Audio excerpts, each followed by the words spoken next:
Olá pessoal, sou o Miquel Sousa do canal Jogos no Tabuleiro. Hoje vamos fazer aqui mais uma conversa sobre coisas que estão para além dos jogos. E já vão perceber o que é. E tenho aqui comigo hoje o Miguel Conceição para falarmos sobre isso. Tudo bem, Miguel? Tudo bem, viva. Obrigado pelo convite, por juntar aqui a um conjunto de convidados que têm trabalhado muito com jogos e com muitos jogos diferentes e vamos conversar. Obrigado eu por teres a paciência e a disponibilidade para maturares aqui nesta conversa, que eu suspeito que vai ser longa. É possível, tem algum potencial para isso.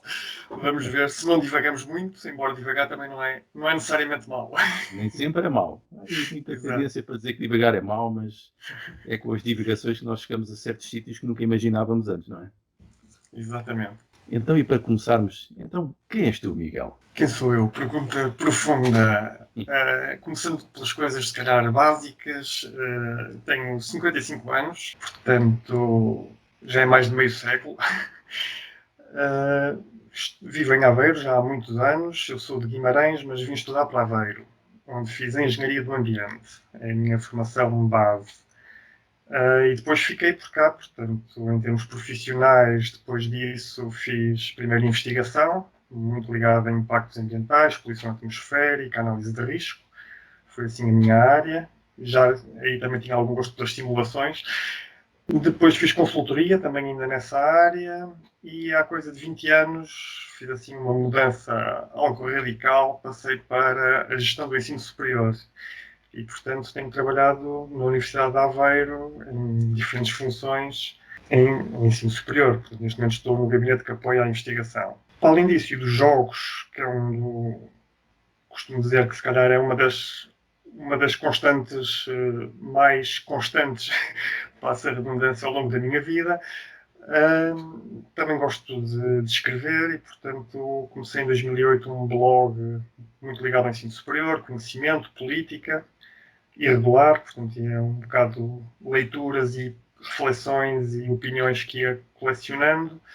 E depois, recentemente, também decidi passar o blog também para os jogos de tabuleiro, e juntando três coisas que gosto, no fundo, os jogos, a fotografia, porque faço as fotografias para o blog, e a escrita. E acho que, assim, para uma primeira introdução, chega. Acho que sim, já dá para ter aqui uma noção de como é que consegues fazer múltiplas abordagens do mesmo objeto, sendo aqui que o objeto é o jogo de Exato. tabuleiro, o jogo analógico. E queres nos dizer como é que foi, ou como é que continua a ser, e como é que foi o teu percurso como jogador? Como é que começou e como é que foi desenvolvendo? Pois é, um percurso já longo, não é? Porque, como eu disse, é uma das constantes ao longo da vida. Joguei desde que me lembro, desde aqueles jogos de família de papel e lápis, de cartas, dominós, portanto, ainda antes dos jogos como agora os conhecemos. Depois os jogos de tabuleiro que havia na altura, e estamos a falar anos 70 em Portugal, portanto, dominados essencialmente pelos jogos da Majora, desde o famoso Monopólio, que é para gerar já ali uma reação, a muitos outros, Volta ao Mundo, Jockey, portanto havia vários jogos que entretanto agora, ao repescar alguns deles, que ainda tenho, muitos vinham da Ravensburger, portanto a Majora tinha muitos jogos que vinham já da Alemanha nessa altura. E depois, além da Majora, apareciam jogos da Carto, que tinham já uns componentes um bocado diferentes, um petróleo, uma bolsa, ainda muito com aquele mecanismo de andar com um peão à volta do tabuleiro e com casas de acontecimentos, mas depois já com os outros componentes e já não era por dados, eram as próprias cartas que faziam mexer o peão, portanto já havia ali um outro nível de abordagem um bocadinho diferente.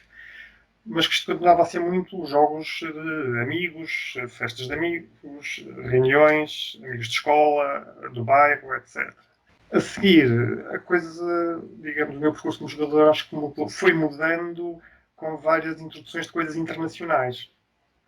Ainda nessa altura, e portanto estamos a falar antes da União Europeia, de Portugal estar na União Europeia, não é? Havia alguém que ia à Espanha trazia um jogo que os espanhóis traduziam tudo para espanhol, como ainda fazem, portanto tinhas uma grande variedade, designadamente de wargames, da Avalon Hill e de outras marcas assim desse género, portanto jogos muito bons para a altura, muito complexos, alguns deles, e portanto começou a vir por aí abrir os olhos para um outro tipo de jogos que cá não se encontravam, não é? Portanto, normalmente tinham que vir de fora. Mas se calhar um dos pontos que mais me marcou foi já que no final dos anos 80, uma revista francesa que se chamava G-Stratégie. Era uma revista que no início saía de 2 em 2 meses, devia ter pago umas 60 páginas, e que tinha desde notícias do mundo dos jogos, e portanto começámos a ver os jogos que havia em França, os jogos que os franceses viam que havia nos Estados Unidos, em Inglaterra, portanto tinhas críticas e apreciações de jogos de todo o mundo e de todos os tipos, mas depois também tinhas secções de introdução ao xadrez, às damas, ao Go, jogos clássicos, ao Telo, ao Bridge, com problemas, com estratégias, portanto tinhas ali várias facetas, uns artigos temáticos e uma coisa muito interessante que era, nas páginas centrais, tinhas um jogo para destacar e cortar e montar. Os jogos originais, eram todos feitos por franceses, alguns eram próprios editores da revista, e que iam desde pequenos wargames a pequenos jogos de personagem, jogos de dados, jogos de ficção científica, portanto, digamos, 2 em 2 meses havia ali um jogo novo para explorar, não era de imprimir e colar, era de destacar e cortar. E como isto saía de 2 em 2 meses, e era uma revista física, não é? Digamos que 2 meses era o tempo para devorar do início ao fim a revista e esperar pela próxima. E isso foi assim uma mudança que mostrou, pronto, jogos de todos os outros tipos, muitos dos quais a pessoa só sonhava em um dia vir a comprar ou algo do género. Mas era tudo muito inacessível, não é? Era tudo muito inacessível. Já havia, nessa altura, eu lembro-me de ver anúncios, já havia a Philibert em Estrasburgo, portanto a loja que continua a haver e a ser agora com vendas online, etc., mas já era a Philibert. É um sítio onde eu gostava de ir um dia destes. Eu faço sempre questão, quando vou a várias cidades, de ver as lojas que existem em vários Pois, sítios. eu estive uma vez em Estrasburgo, mas não tive a oportunidade de ir lá. Isso também é uma coisa que eu faço, e eu tive a oportunidade de fazer um estágio depois no fim do curso, de acabar o curso em Paris. E pronto, e aí tive a oportunidade de ir e de comprar alguns jogos. Havia uma loja muito interessante, mesmo junto do Jardim do Luxemburgo, que se chamava L'Impensé Radical. Não conheço esse. Que tinha jogos. Já não existe. Eu Já não encontrei, existe. depois fiz umas pesquisas e encontrei um artigo que dizia que aquilo, acho que continua a ser uma livraria, mas já de outro género. E portanto tinha jogos e livros sobre jogos, essencialmente jogos de estratégia abstratos. Era mais o foco. Assim como nas idas a Londres, costumava ir à Just Games, que era uma das lojas que na altura existia, portanto também foi no âmbito de projetos de investigação, de vez em quando tinha umas idas assim e também ia procurar ver o que é que havia. E portanto sempre fui, digamos, colecionando alguns jogos.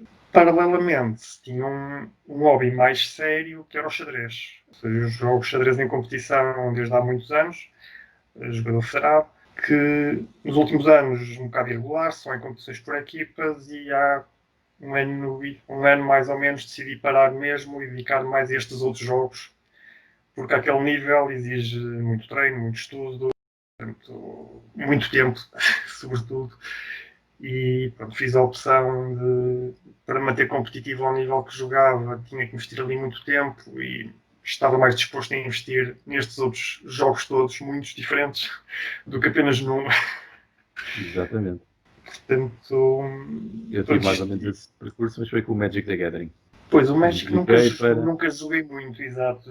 Tenho, julgo que está aí quarta edição, talvez, meados dos anos 90. Tenho uns conjuntos dessa altura, mas nunca entrei assim muito no... Não tinha também muita gente que eu conhecesse que jogasse na altura e, portanto, não...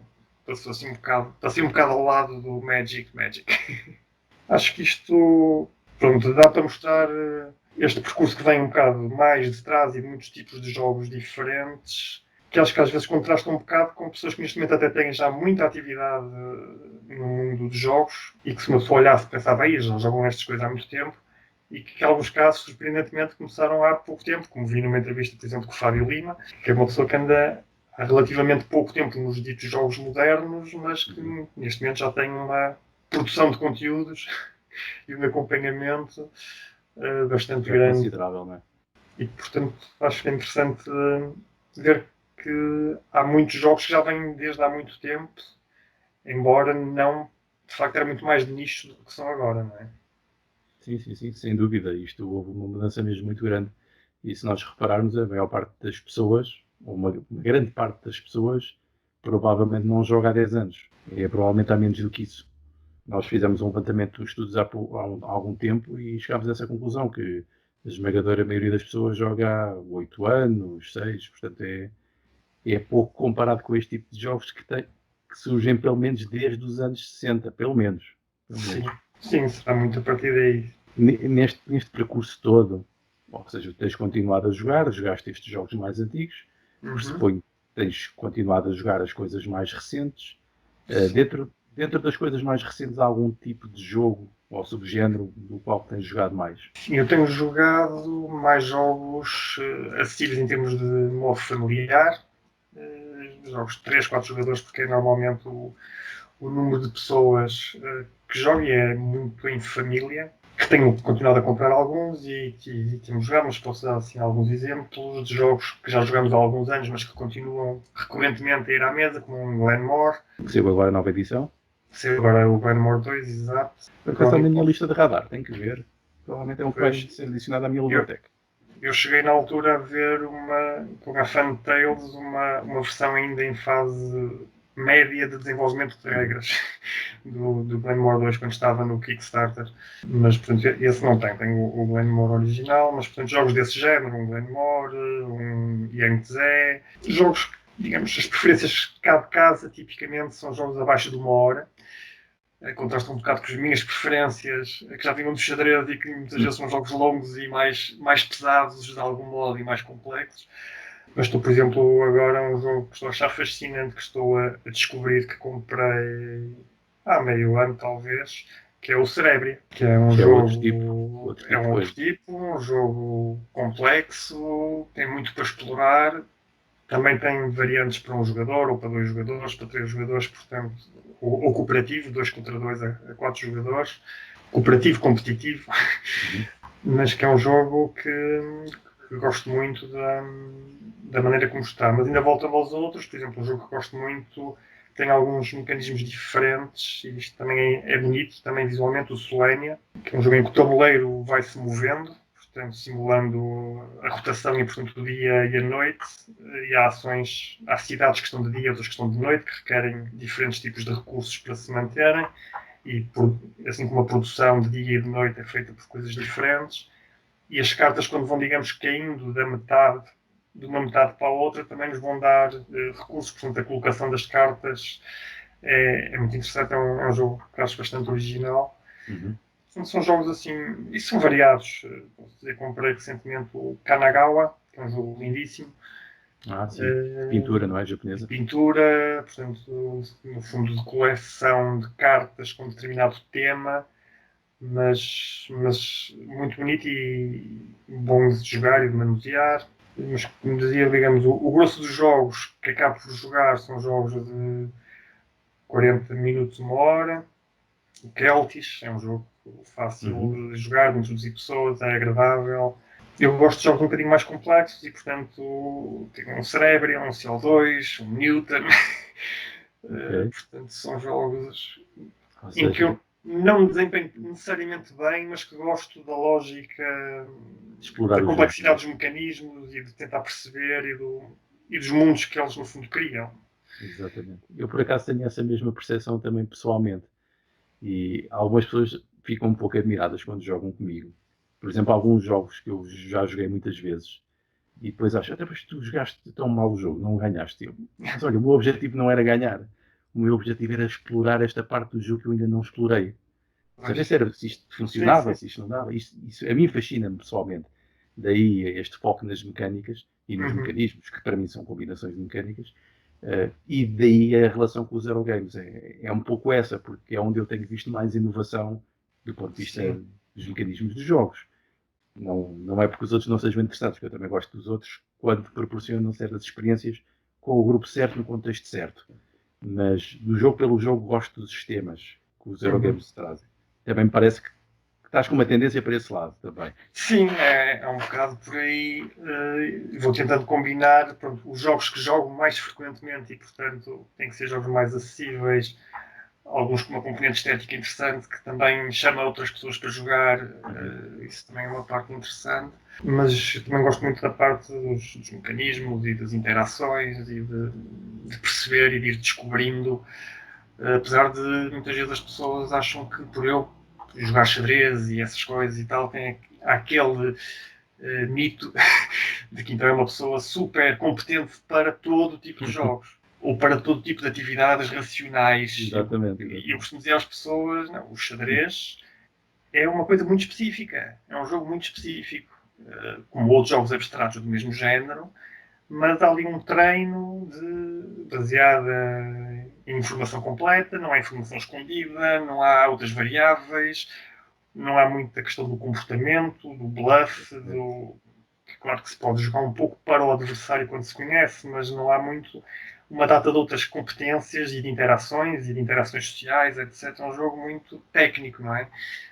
E, portanto, isso não quer dizer que a pessoa se desempenhe bem nos outros jogos e, neste momento, para mim, também não é o mais importante, não é? Ou seja, já tive a minha parte competitiva. Já chegou, né? Agora gosto de ir variando, sempre gostei de variar coisas e de ir aprendendo coisas, vendo coisas diferentes. Estou a ver ali um jogo. Não, por acaso não é, parecia-me o Evan and Dale, mas não é. Está é. Só que é a versão francesa. É a versão francesa, Le Bien e Le Mal. Exatamente. É um jogo que também acho muito engraçado. Gosto bastante também. Mas esse mito do xadrez, eu acho que isso é muito interessante. E eu acho que é um bocado o cinema também, e às vezes a literatura, mas mais o cinema e as séries, a televisão, que ajuda a criar esse mito de que o jogador de xadrez é aquele grande estratega que podia ir para uma batalha comandar um exército só porque sabe jogar xadrez. Exato. Ou dirigir um país, ou... Isso é engraçado, nós vemos sempre naqueles filmes e séries, normalmente o chefe de Estado ou o estratega, no seu tempo é sempre apanhado a jogar xadrez lá num canto. Eu acho que isso é um mito que o cinema e a televisão ajudou a construir também.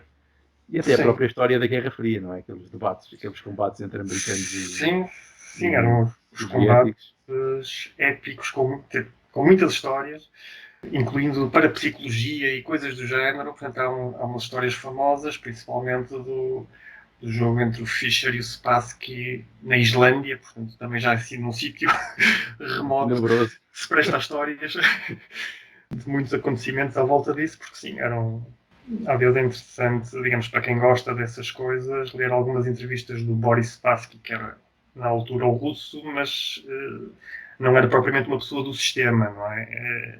Tanto não era que ele depois acabou por ir viver para a França, passaram uns tempos e viveu em França muitos anos. Mas pronto, das histórias que havia à volta daquilo e dele como jogador, como é que olhava para essa outra toda política à volta, há episódios muito caricatos desses tempos todos, sim. Constroem uma certa mitologia também, não é? Exatamente, constroem o metajogo, aquilo que está para além, que é uma coisa que vamos falar mais à frente. Sobre estes jogos mais antigos, tu achas que ainda vale a pena jogá-los? Eu acho. Digamos, eu não tendo a não catalogar muitos jogos que jogo, quer dizer, posso fazer isso como um exercício depois de tentar perceber algumas coisas ou até racional e de perceber alguns gostos e o que é mais adequado para algumas pessoas, porque é que elas gostam e tal. Mas, por exemplo, eu quando olho para um jogo, não estou. A primeira coisa que faço não é pensar se aquilo é de colocação de trabalhadores ou se é de desafiar a sorte ou qual é que é o cerne do jogo em si. Se calhar vou mais por que é que o jogo, como é que o jogo se apresenta, qual é que é o objetivo, qual é que é o tema e o mesmo em relação à idade, não é? Portanto, eu diria que eu não olho para os jogos pela idade. Se era capaz de jogar hoje um jogo da Bolsa, era. Há se calhar os jogos atuais que me interessam mais. Mas muitos também me interessam porque são novos e porque são coisas que apareceram agora. Por exemplo, o jogo da Bolsa tem alguns mecanismos interessantes. Tinha uma parte secundária, mas do cálculo mental que a pessoa fazia das contas das mais-valias e das menos-valias, quando tinha ganhos e perdas e tinha que se calcular aquilo tudo. E não era com uma calculadora ao lado, não é? A pessoa tinha que fazer ali as contas e tal. E tinha alguns elementos interessantes de manusear, portanto, outros se calhar não puxariam muito, mas digamos, deve haver poucos jogos que eu diga assim à partida, este jogo eu não jogo. Há outros jogos, por exemplo, que eu diria que gostava muito de voltar a jogar. Lembro, por exemplo, voltando um pouco aos Wargames, que já na altura eram jogos de simulação, que é uma área que eu gosto. um Air Force da Avalon Hill. É um jogo tático de aviação que exige algum trabalho entre jogadas, porque estás a comandar um par de aviões, um esquadrão de aviões, e cada jogador em simultâneo anota numa folha de papel, com um sistema codificado, qual é a movimentação que vai fazer e as manobras. Que tens as manobras de inclinar o avião para um lado para ele poder dar a curva para esse lado, ou fazer um looping, portanto, tens manobras muito táticas e que é às vezes difícil de imaginar num tabuleiro 2D, não é? E cada avião tens uma ficha com as características, portanto, uns sobem mais do que outros, uns andam mais depressa do que outros, uns depois de uma manobra não podem fazer outra manobra determinada, portanto, tens um jogo que com regras avançadas tens nuvens, tens a posição do sol, tens bombardeiros, tens não sei o quê, portanto, é um jogo complexo, detalhado, tático, mas que acho que estava muito bem feito. Ou, por exemplo, um jogo que eu acho que hoje em dia o mais difícil é juntar o grupo certo para jogar, um jogo tipo Diplomacy. Não sei se conheces. O Diplomacy é um jogo que, em termos de mecanismos e de mecânicas e de regras, é simplicíssimo. Ou seja, cada peça tem um de força, precisas de 2 peças para ganhar uma peça adversária. Quase tão básico como isto. Só que o cerne disso são as alianças. Portanto, também tens um jogo de movimentos em segredo. Portanto, podes estar a combinar com o teu aliado como é que vão fazer para ganhar um terceiro, mas depois na jogada podes fazer o contrário, não é? Eu lembro de ter jogado isso com amigos, na altura, fins de liceu, provavelmente, e fins de liceu e início de universidade. Pronto, são jogos longos, tensos, de eliminar também, portanto, claro que se num jogo desses alguém rapidamente sai, pronto, tem que fazer outra coisa, não é? mas que acho que é um jogo muito bem feito e que te retrata uma data, permite explorar uma data de coisas, retrata-te uma data de coisas para além do contexto histórico. Portanto, eu acho que os jogos em si, dos jogos que eu tenho, quase todos eu vejo a poderem ir à mesa. Percebo que alguns, com tanta coisa que está a sair hoje e com tanto por onde olhar ou explorar, não estão ao nível de marketing ou de mercado de competir com muito do que existe agora. E agora também tem jogos com outra sofisticação e com muito mais mecanismos, principalmente desses jogos mais familiares, não é? Tens uma riqueza hoje muito maior. Mas a partir dos jogos que eu ainda cá tenho, não diria assim, não, este não vou jogar. Então, e esta experiência também, no fundo estamos a falar estas 2 experiências, pegando nelas, estamos a falar também aqui de um hobby. São jogos que provavelmente o xadrez podia ter uma competição e até podia ser uma profissão em alguns casos, não é? Há quem faça isso. Mas estamos a falar destes outros jogos que no fundo são hobbies, são jogados pelo simples prazer de os jogar e de os explorar e às vezes até de os produzir.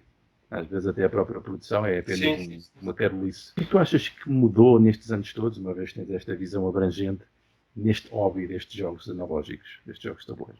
Bem, eu acho que mudou quase tudo, não é? Primeiro, e como estavas a referir há pouco, há neste momento uma entrada de novos jogadores que estão a descobrir os jogos de tabuleiro ou a redescobrir depois de uma outra experiência de quando eram miúdos, não é? Dos jogos que na altura se davam, as prendas e tal, e que as pessoas jogavam, que provavelmente não despertaram um interesse suficiente, ou pelo menos quando comparado com os videojogos, não é? Todas estas pessoas tinham os videojogos em paralelo, ou primeiro. Normalmente primeiro. Aliás, é interessante que eu, para o meu blog de jogos, fiz o ano passado uma entrevista com a Sabrina Miramon, que é ilustradora do Fotossíntese.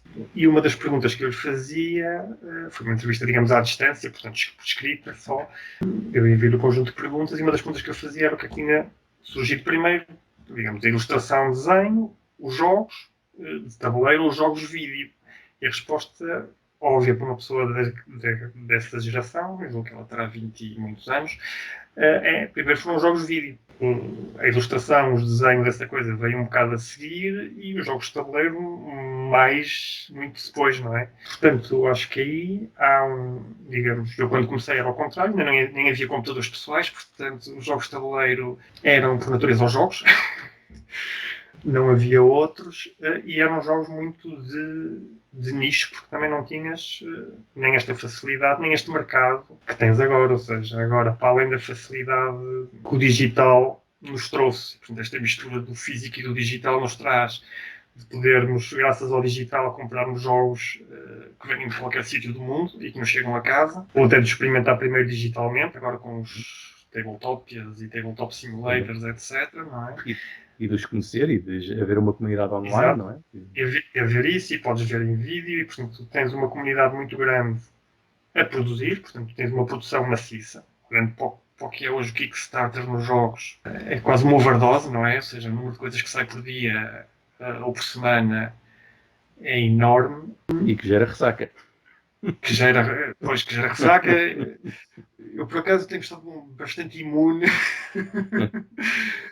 aos Kickstarters, às vezes com pena e tal, mas não é uma coisa em que tenha investido propriamente. Mas, portanto, por um lado tens a oferta, não é? Ou seja, ao nível da oferta não tem nada a ver. Ao nível dos jogadores também tens esta geração toda, alguma da minha idade ou mais velha, que tem jogos muitas vezes mais temáticos. Ou seja, se tu fores, se calhar, olhar para a comunidade dos Wargamers, tens uma média, uma faixa etária, se calhar, um bocado superior, porque tens pessoas que tiveram estas experiências que eu tive dessas alturas, em que tinhas jogos que são intemporais. Um Advanced Squad Leader, que vem dos anos 70, assim como em alguns jogos narrativos, não é? Dos Dungeons and Dragons. Portanto, tens algumas comunidades destas que se mantiveram essencialmente nesses focos. Mas tens agora muito mais pessoas e, portanto, tens não só esta facilidade de encontrar jogos, de produzir jogos se tiveres inclinação para aí, portanto, encontrar as pessoas que te ajudam, testar ideias, etc. E de encontrar as pessoas, ou seja, em Portugal, que tem a dimensão que tem, temos convenções de norte a sul, agora interrompidas, mas este ano é um ano um bocado estranho, mas portanto, íamos ter no Algarve, não é? Portanto, tens de Viana do Castelo ao Algarve, se fores ao Facebook, tens grupos em todos os distritos, mais coisa, menos coisa, não é? Portanto, tens com mais ou menos atividade. E com encontros bastante bem participados. Com encontros participados. Nós aqui na Maria temos sempre muita gente nos encontros e isto acontece nos outros sítios também, que é uma coisa incrível. Nós, quando começámos isto, tínhamos encontros de 5, 6 pessoas. E agora não tem. É totalmente diferente, é uma coisa incrível. Portanto, eu acho que há as diferenças desses vários níveis, não é? E ao nível dos próprios jogos que aparecem, ou seja, como tens tanta gente a trabalhar e que passou a fazer dos jogos profissão também, não é? Portanto, neste momento, em alguns dos jogos tens autênticas superproduções.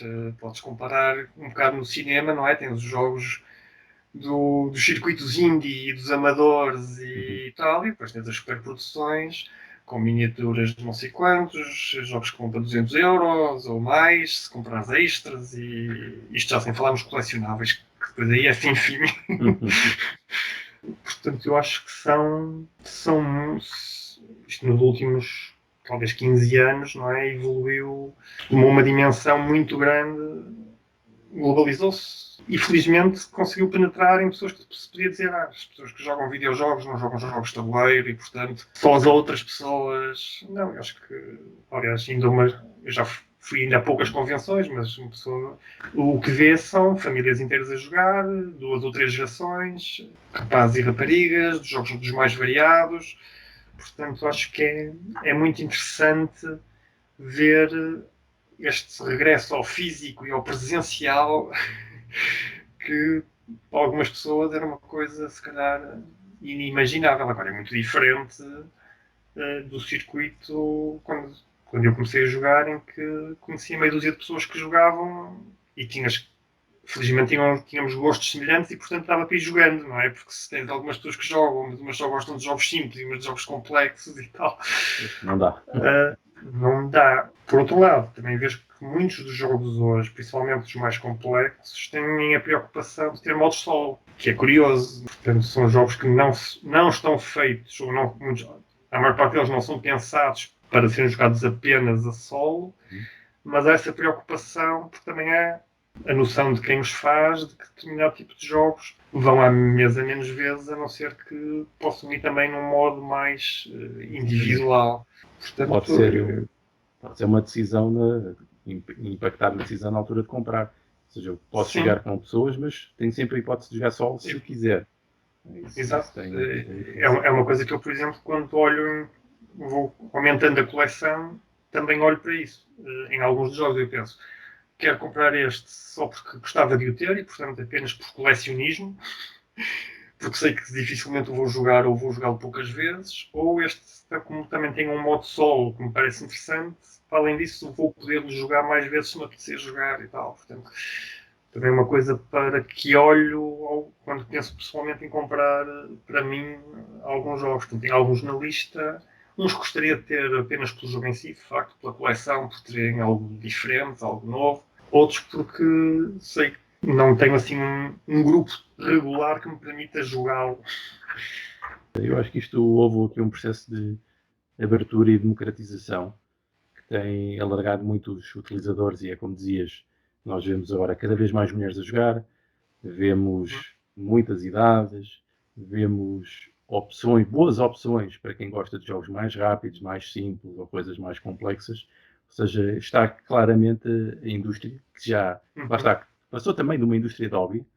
Muitas empresas eram um pouco mais de passatempos para os seus donos e seus funcionários.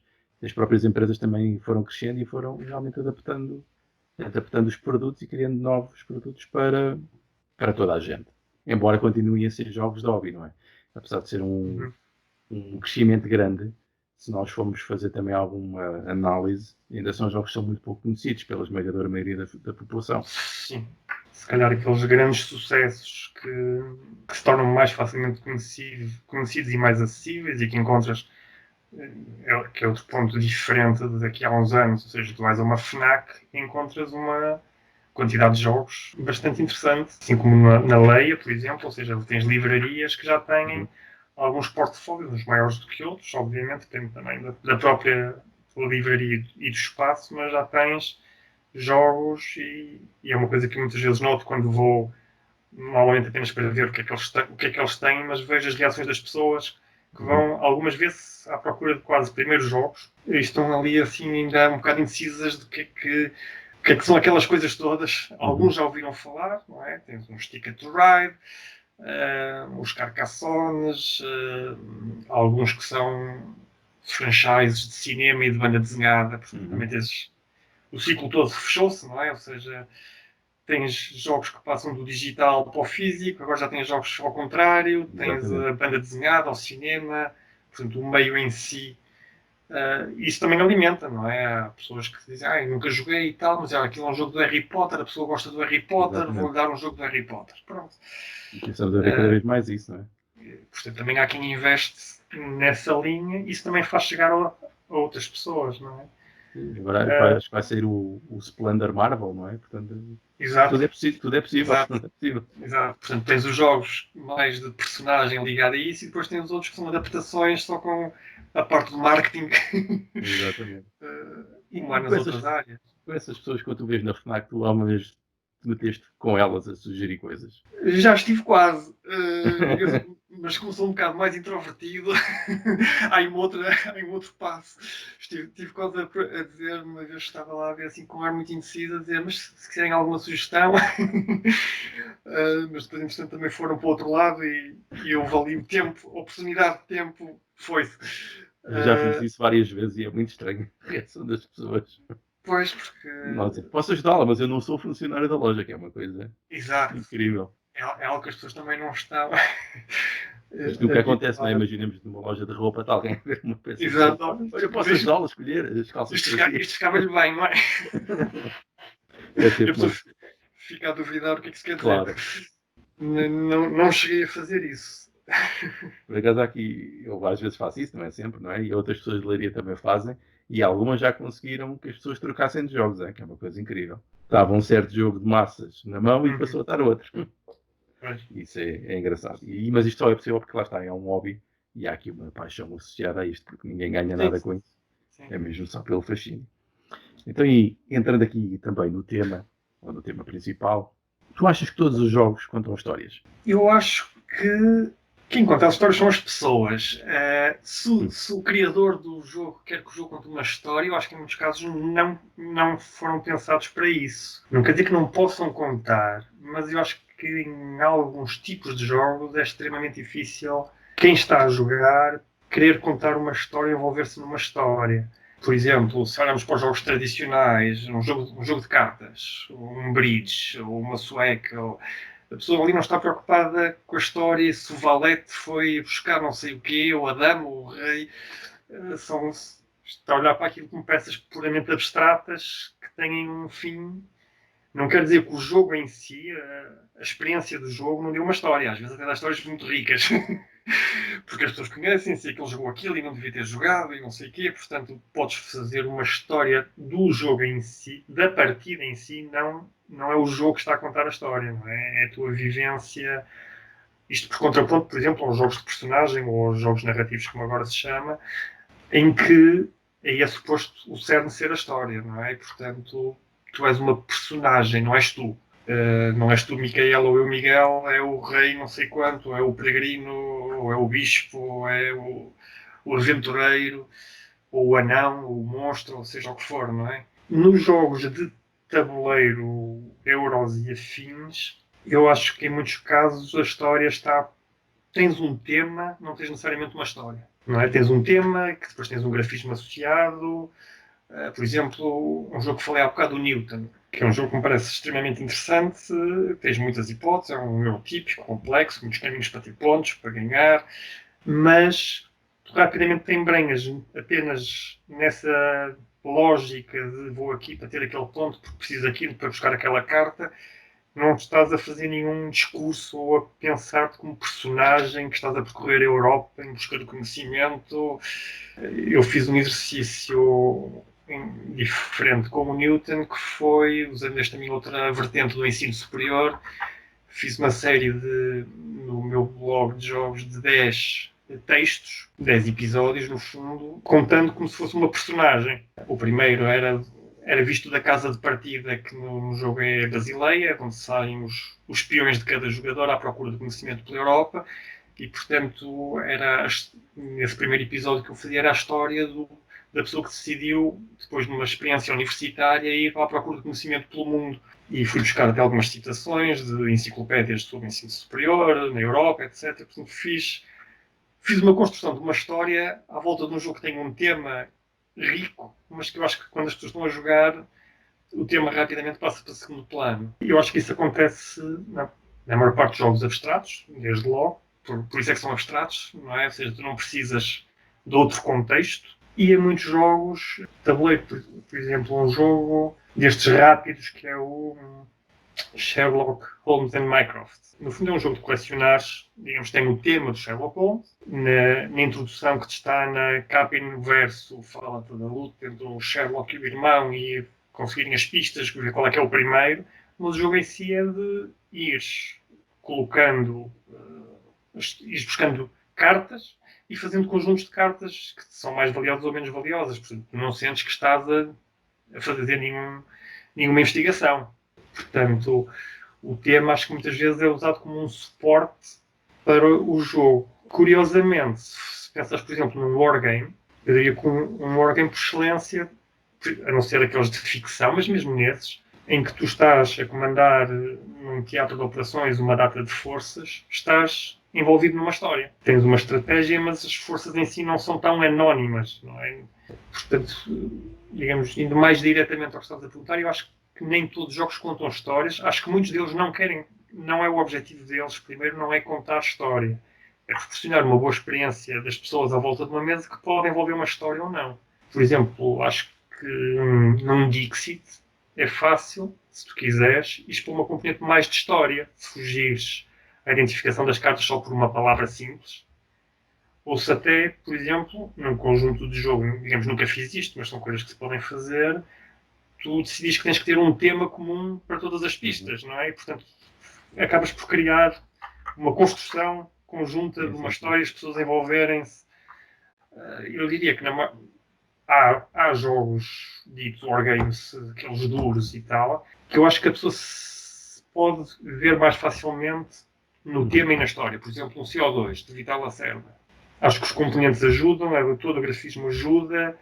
Tu sabes que estás a fazer uma data de sequência por determinada ordem para conseguires cumprir objetivos, mas ao mesmo tempo tens sempre presente que Na Ásia aquilo está mais descontrolado, tens que controlar na Europa e tens que ir a uma conferência para teres mais conhecimento, e o conhecimento que adquiriste é de energia eólica, não te serve para outra coisa.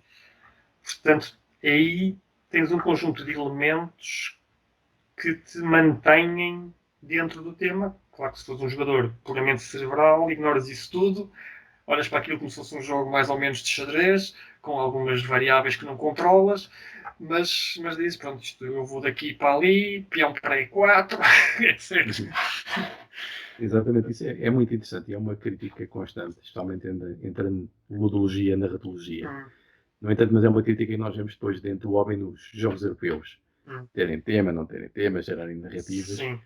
E isto compreende-se, porque é que isto é assim, não é? E como falaste muito bem dos wargames, claramente aquilo é tudo temático, aquilo tudo tem de fazer sentido na experiência que se está a recriar ou a tentar simular, e a aproximação à simulação. Exato. E por isso é que eles depois ficam com aquelas imensas regras, com aquelas imensas exceções, porque tem que representar aquelas coisas o mais todas. possível, exato. O mais possível, e isso gera depois complexidade e exceções, coisa que nos Eurogames, por isso é que se dizem que as mecânicas são elegantes, não é? Porque é remover tudo aquilo que são as exceções para ficar quase como um mecanismo perfeito, mas que depois pode ser muito generalista.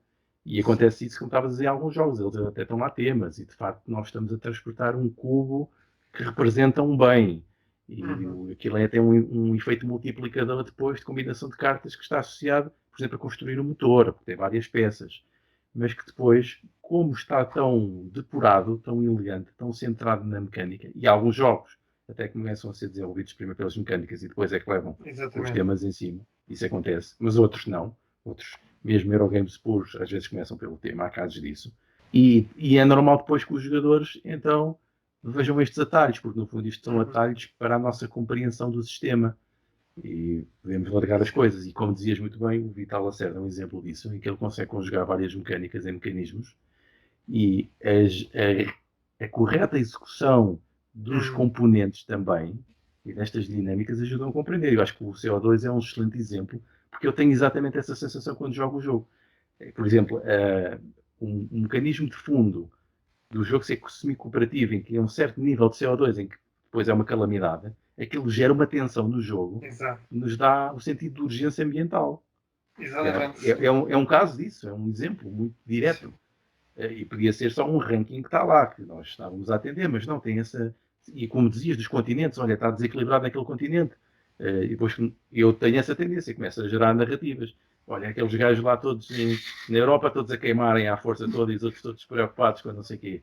Não sei, isto gera-se naturalmente nos jogos, acho eu. Sim, e, por exemplo, eu acho que depende também, e a questão aí dos componentes tem alguma importância. Não é só os componentes, ou seja, não, os componentes só por si não chegam. Né? Aí tens a integração das duas coisas. Mas uma coisa que. Eu gosto de livros de regras e tenho colaborado com alguns, voluntariamente, feito alguns comentários a regras em desenvolvimento, etc. Acho que há alguns exemplos disso que me estavas a referir há pouco, de transportar um cubo daqui para ali. De facto, em muitos jogos tu tens cubos. E que são sempre os cubos daquelas cores e tal, e portanto o cubo num jogo é ouro, no outro é não sei o quê, mas é um cubo. Claro que produzir outras componentes tem outras implicações de produção, de custos, de timing, etc. Portanto, eu também percebo essa componente. É como quando nos jogos, isto está muito generalizado, não é? Ainda para mais nós depois gostamos de usar o inglês, o worker placement, ou a colocação ou alocação de trabalhadores, seja como se quiser traduzir, etc. Uma coisa que eu às vezes sugiro quando estou a olhar para umas regras que me enviaram, que eu vi e que estou a dar alguns palpites, então, mas se este jogo é, digamos, de peixeiros, porquê é que isto está a dizer que coloca ali o trabalhador? Não, é o peixeiro. Pois, exatamente. E o peixeiro não vai ali, vai à loja, ou vai à lota, ou vai, portanto, há uma parte da própria construção das regras, em vez de chamar trabalhadores, porque o trabalhador fica indiferenciado. Assim como o cubo, não é? Portanto, depois dizes aquele cubo representa ouro. Pronto, está bem, mas estás a chamar cubo e depois no resto das regras dizes o cubo amarelo, não dizes o ouro. Sim. E os jogadores vão dizer durante o jogo, olha, dá cá um cubo amarelo, mas se tiveres uma, como existem aqueles componentes agora, já são mais estilizados, assim na barrinha de ouro, tu já vais dizer, dá-me ouro. Dá-me ouro. E mesmo sem querer, nós construímos a A narrativa. pessoa passa a entrar dentro Entramos, de um mesmo sem mundo querer. diferente, não é? Isto é um tema que eu até acho muito interessante, porque eu, durante muito tempo, enfim, fui inventando. No fundo, era o meu hobby fazer pequenas regras para reproduzir competições e coisas desse género. Ou seja, jogava sozinho, muitas vezes, quando era mais jovem, e recriava, por exemplo, eu lembro no verão, quando eu só tinha aqueles verões bons de 3 meses de férias, e era ano dos Jogos Olímpicos, com um outro jogo qualquer que tivesse um tabuleiro, umas peças, uns dados e as cadernetas dos cromos que tinham os atletas propriamente dito, recriava competições.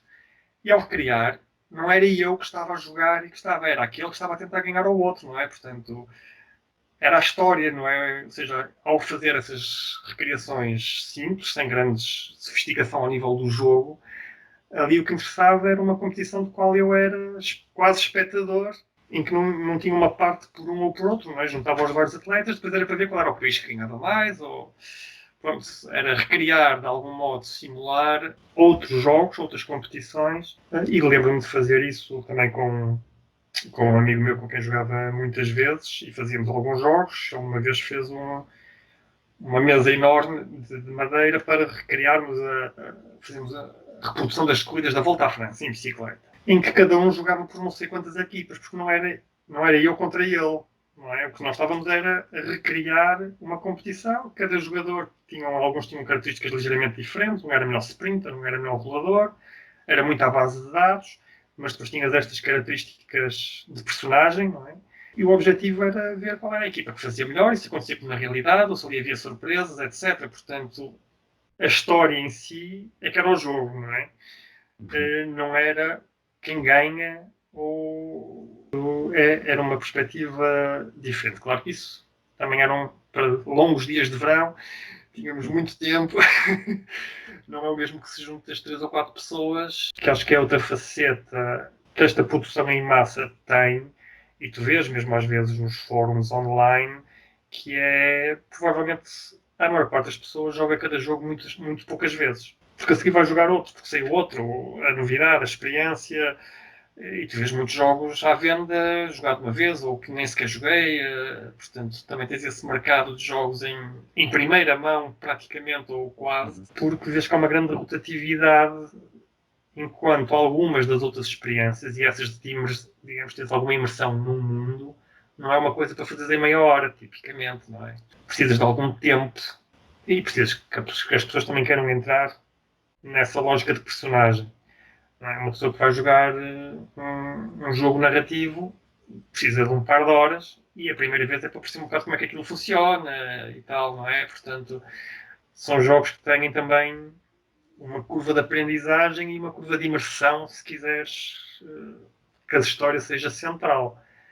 Mas não tem que ser, não é? As pessoas muitas vezes juntam-se para passar um bom bocado, e as peripécias do jogo e o convívio à volta do jogo e à volta da mesa, para muitas pessoas é o que é o importante, não é? Acho que tens também uma gama alargada, embora eu reconheço que, gostando desta faceta de alguma imersão e de alguma simulação, às vezes sinto um bocado desiludido quando vou ver assim um jogo que parece ter um grande tema e tal, e depois jogo aquilo 3 vezes e já nem sei qual é o tema, não é? Estou a empurrar as peças e fazer aquelas sequências, e estou a fazer ali uns sudokus sofisticados.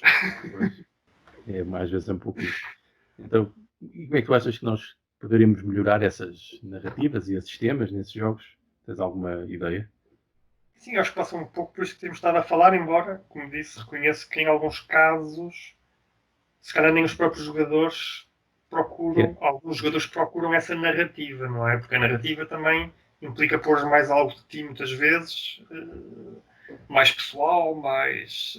Mas eu acho que há uma parte que passa muito por esta ligação entre o que é o modo do jogo desenrolar e quais são os elementos, os mecanismos ou mecânicas, os materiais, tudo isso ajuda. Mas acho que isso é pouco. Se olhas, por exemplo, para um jogo que conheces bem, até porque tem a ver também com os teus vários interesses, o Suburbia, tem uma coisa que está presente em alguns outros jogos, que é teres um objetivo específico. Tu Uhum. podes procurar, claro que no fim traduz tudo em pontos numa escala única. E, portanto, quem tem mais pontos ganha. Mas tu podes conduzir a tua estratégia para seres o que construiu mais zonas residenciais ou construiu mais indústrias. E depois tens o objetivo correspondente, que é o maior construtor ou o maior não sei o quê, não é? Portanto, tu aí adotas uma estratégia de jogo toda diferente se quiseres valorizar muito um desses objetivos. E, portanto, a tua própria conduta no jogo e o resultado que se vê no tabuleiro vai ser que tu estás a procurar jogar de maneira diferente se quiseres um objetivo ou outro, um objetivo diferente. Portanto, os objetivos diferentes, assimétricos, Uhum. acho que induzem estilos de jogos diferentes e, portanto, a pessoa acaba por adaptar-se, personificar um determinado estilo de jogo, em vez de ser apenas eu jogo aqui, isto parece-me que é o mais eficiente. Ali, se tu tiveres que escolher ou te for dado, pode não ser uma escolha tua livre, pode ser algo que é sorteado, não é? Mas acho que os objetivos, e aí estamos a falar de jogos que não são tão simples, que têm que ter uma certa assimetria e que têm que ter, Uhum. apesar disso, um equilíbrio, que é aquela coisa É difícil. difícil. Difícil, Imagino sim. eu, para quem desenvolve um jogo, teres lógicas muito diferentes de jogar, mas toda a gente poder sentir confortável e poder ter um resultado interessante no jogo. Sem dúvida. Por isso é Eu que acho que o Root é genial. pronto, Uma esse nunca joguei. assimetria tal. Vejo que é uma coisa que polariza muito, não é? Há quem jogue e acha que isso é um jogo desequilibrado por natureza. Há quem jogue e diz não, a pessoa tem que ter estratégias diferentes e para Exatamente. isso precisa de aprender a jogar com. E voltamos mais uma vez à questão do tempo e da permanência do mesmo jogo em cima da mesa durante algum tempo, não é? Ou no mesmo grupo. Porque as pessoas precisam de, no caso de um jogo como o Root ou outros jogos com fações muito assimétricas, as pessoas precisam de ter tempo para experimentar as diferentes, para perceber como é que jogam com um ou com o outro. Exatamente. Não Tens sou, que jogar pelo não, menos 4 vezes, né? No mínimo. pois, para rodares pelo menos uma vez a cada um, Pelo sem menos. aperfeiçoares muito, não é? E é como dizias, há jogos que não vão 4 vezes à mesa. Pois, e portanto, se queres um jogo com uma introdução, que muitas vezes também é o objetivo, e não há mal nenhum nisso, ou seja, com uma introdução a um convívio, Uhum. tens um jogo normalmente mais rápido, um jogo mais participativo, podes ter um jogo de palavras, um Just One, um Arboretum, um jogo um azul, jogos que rapidamente pões qualquer pessoa a jogar, as regras são simples, é agradável de jogar. Quem quiser pensar mais, pensa mais, mas também não é obrigatório que tenhas ali a pensar muito e que sintas muito frustrado porque vês outros a fazer coisas muito complicadas e tu não percebes porquê. Acho que isso vai muito dos grupos. E como há bocado dizias, felizmente, neste momento, tens jogos para todas as escolhas. Difícil é ter uma biblioteca para todas as escolhas. Já é preciso um Uhum. investimento um bocado maior. Mas dependendo dos grupos em que estás mais frequentemente, consegues ter jogos. E se tens grupos regulares, o próprio grupo em si também vai Claro. filtrando. Acho que isso é um processo interessante à medida que se vão dando a descobrir jogos mais complexos. Por exemplo, joguei um cá em casa com a minha filha neste período de confinamento, em que recuperei uma jogadora para casa durante uns Hum. meses, que foi o Keyflower, que é Gosto um muito. jogo que eu acho brilhante, acho que é um jogo muito bom. Foi daqueles que eu tinha há pouco tempo também, ainda não tinha jogado, que já tinha visto como é que se jogava. Normalmente quando podem não ir logo à mesa, mas eu sou daquelas pessoas que abre o jogo, tira as peças todas, verifica se está tudo, lê as regras, tenta perceber o jogo e tal. Depois depende da oportunidade que tenha para jogar. O Keyflower, claro que muitos desses jogos, para se jogar bem, a pessoa tem que depois pensar um bocado no jogo e tem que jogar várias vezes, mas é um jogo que eu acho muito interessante.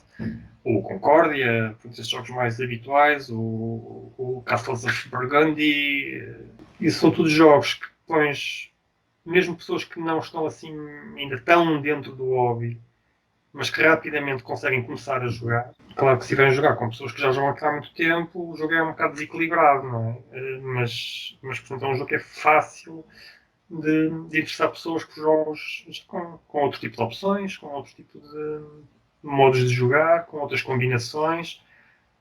Muitos destes jogos, e acho que isso é uma das razões porque os Eurogames, ou ditos Eurogames, têm tanto sucesso, são jogos de pouco conflito direto, não é? Ao contrário dos Wargames, em que o conflito é o jogo. E, portanto... É isso que dizias. São jogos que têm profundidade, mas que não são assim tão difíceis de entrar. Não são assim tão difíceis e cada pessoa pode fazer o jogo e usufruir o jogo Coisas diferentes. fazendo coisas diferentes e até quase abstraindo-se um pouco do que os outros estão a fazer. Claro que há a competição por determinadas posições, ou cartas, ou recursos, ou colocação dos nossos amigos trabalhadores. Mas, digamos, fora isso, pronto, ele foi ali, eu já não posso ir, que chatice e tal. Mas não passa daí, não é? Não são aqueles jogos de muito confronto, tirou-me aquilo, conquistou-me, eliminou-me, empurrou-me daqui para fora. Portanto... mais soft, isso está associado claramente ao seu sucesso. Sim. E também porque tem conseguido integrar mecânicas muito inovadoras, de facto, coisas muito novas. Sim.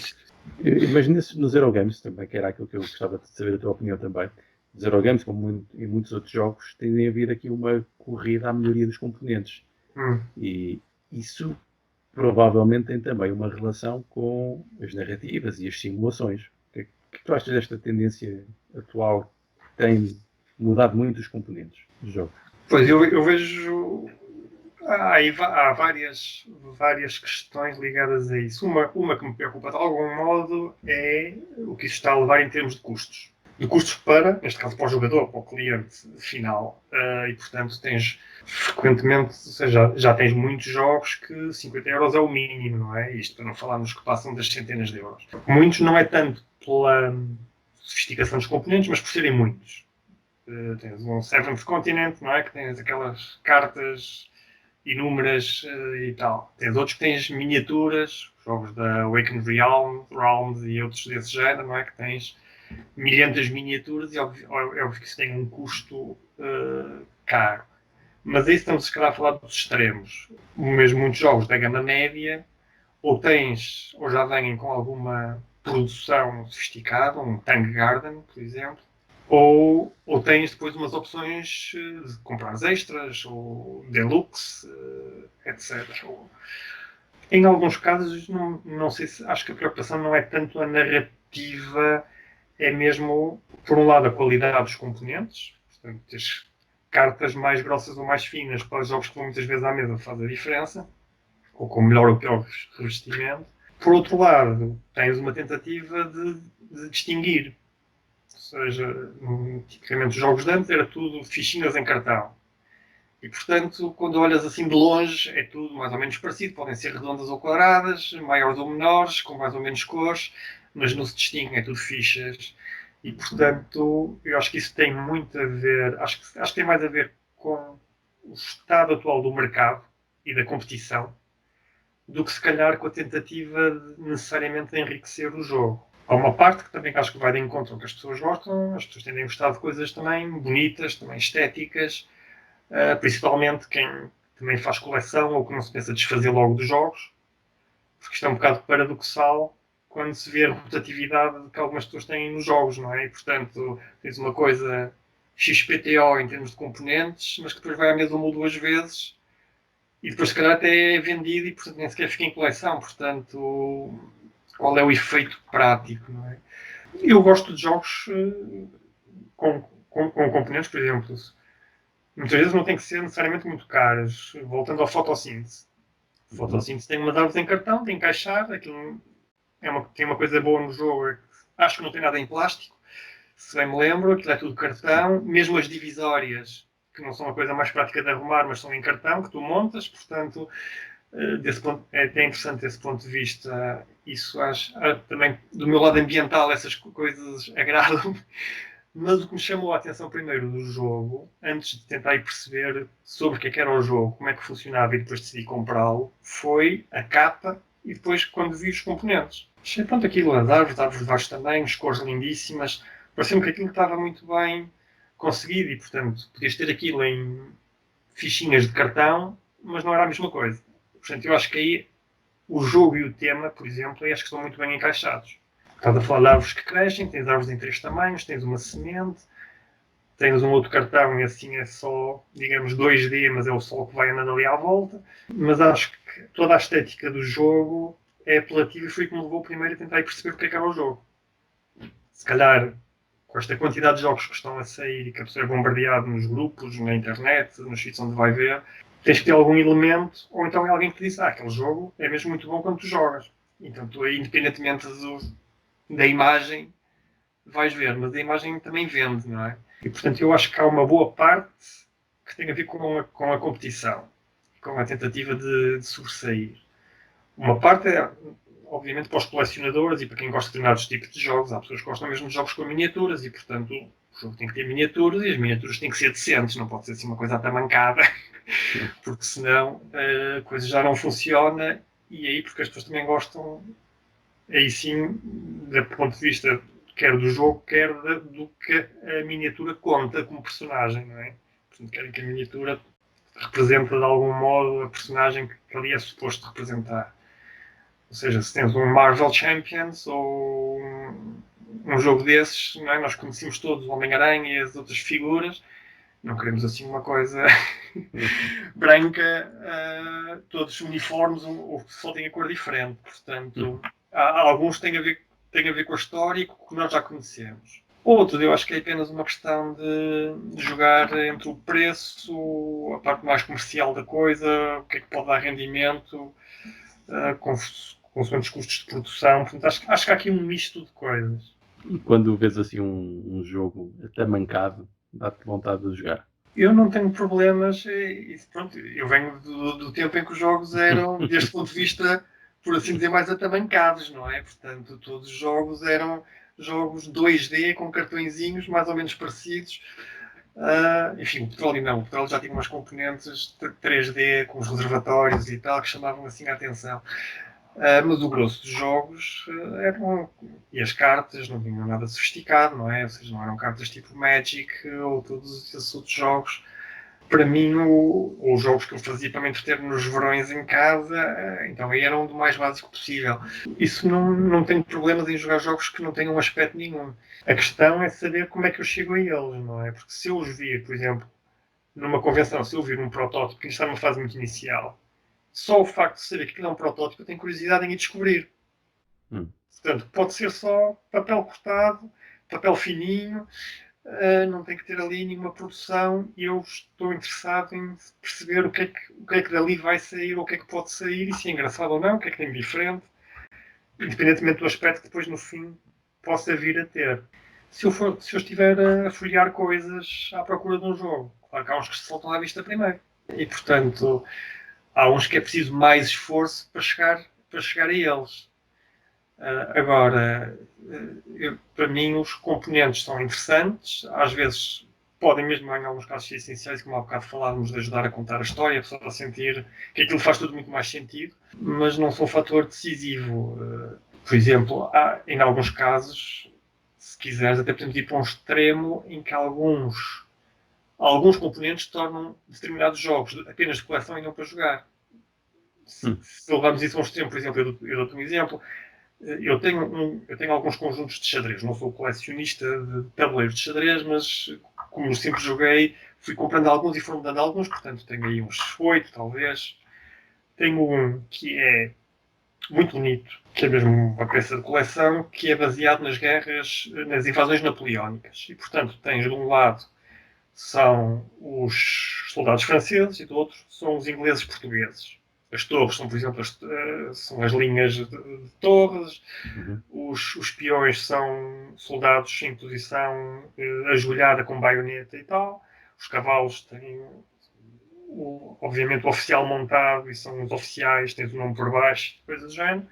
Se tu puseres isso para jogar, aquilo gera-te ali um ruído visual. Para quem está habituado a olhar para um tabuleiro de peças brancas e pretas, que altera a percepção do espaço, ou seja, é difícil, com aquelas figuras todas às vezes, e as cores e tal, perceberes até onde é que a peça vai. Ela pode ir para aquela casa ou não pode, portanto, podes ter um excesso de ruído para algumas finalidades. Nos xadrezes, digamos, os jogos normais são jogos quase despidos, não é? Sim. Para além dos livros todos que existem da teoria de xadrez, etc., tens aqueles diagramas preto e branco, as figuras o mais estilizadas possíveis, porque tu sabes os movimentos que são o símbolo, portanto não queres ali sofisticação de componente, é o contrário. E o que é engraçado é que há uma, contar uma história, não é? é que há uma razão histórica e religiosa para isso, não é? Sim, se fores até mais atrás às raízes indianas, em que ainda havia umas outras peças, no Exatamente. Chaturanga, Era diferente. que era diferente, e tinhas o elefante e não sei o quê. Portanto, exatamente. E quando ele passa pela influência islâmica, então como o Islão proíbe a representação humana, o jogo é despido quase toda a figuração, não é? a figuração antropomórfica que o jogo tinha. É engraçado ver isso. E como é que se calhar isso ajudou agora a ser mais fácil de compreender o jogo. Pois, de É facto, engraçado. quando estás... E daí muitas vezes as pessoas acharem que o xadrez e matemática têm algumas...